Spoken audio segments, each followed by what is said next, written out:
బయటికి రా. నేను గెలిపించుకున్నది ఎందుకు? నేను గెలిపించుకున్నది ఎందుకు? నా సమస్య తీర్చాలి. ఈ రోజు నువ్వు ఈ రోజు నా సమస్య తీర్చాలి. పవన్ కళ్యాణ్ సార్ బయటికి రావాలి. పవన్ కళ్యాణ్ సార్ బయటికి రావాలి. బయటికి రావాలి. పవన్ కళ్యాణ్ సార్ సమస్య తీర్చేనే ఉంటాను. లేదంటే చచ్చిపోతాను. నేను ఏదో చేసుకుని చచ్చిపోతాను. నేను ఏదో బయటికి రావాలి. బయటికి రావాలి.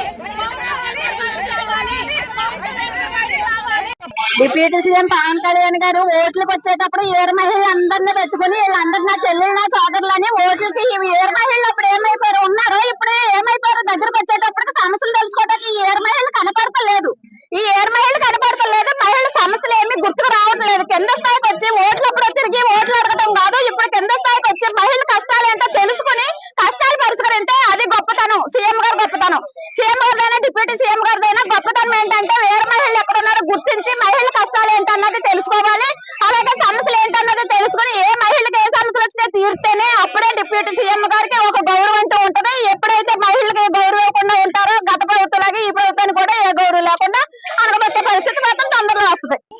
మేము వేళ సుజాత గారు కూడా రాత్రులు అనగా పగలనగా మంచి ఎండల్లో తిరిగాము. పవన్ కళ్యాణ్ గారు గెలుస్తారని చెప్పినప్పుడే సుజాత గారు నువ్వు పిఠాపురం నిలబడి బాబు నువ్వు గెలుస్తావు అని చెప్పారు.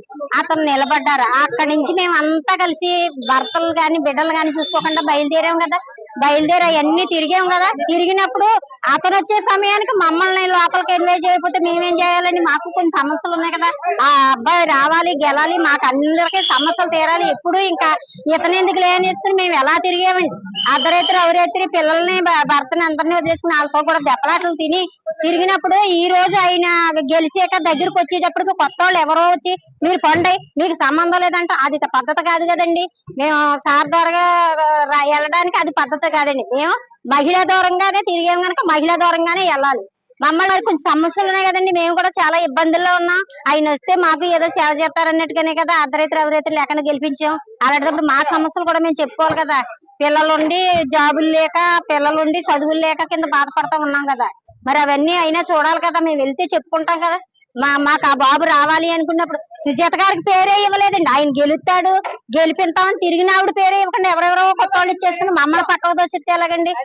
ప్రతి ఊరు తిరుగుతూనే ఉన్నాం కదా కారులు వేసుకుని అర్ధరాత్రి అవరాత్రి లేకుండాని. మరి అలాంటప్పుడు మాకు కూడా న్యాయం చేయాలి కదా. న్యాయం చేసి మాకు ఇంత తిరిగినందుకు మాకు కూడా పిల్లలకి ఇంట్లోకి దారి చేయాలి కదా. ఏమీ లేకుండా ఎందుకు తిరిగేవండి.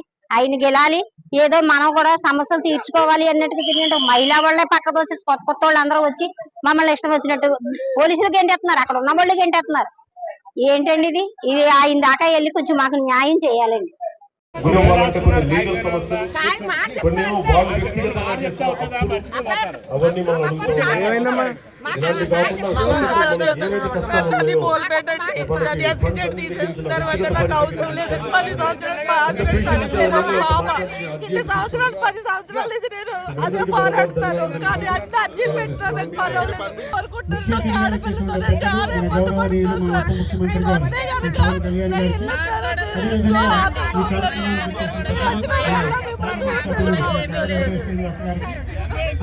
పిఠాపురం నియోజకవర్గం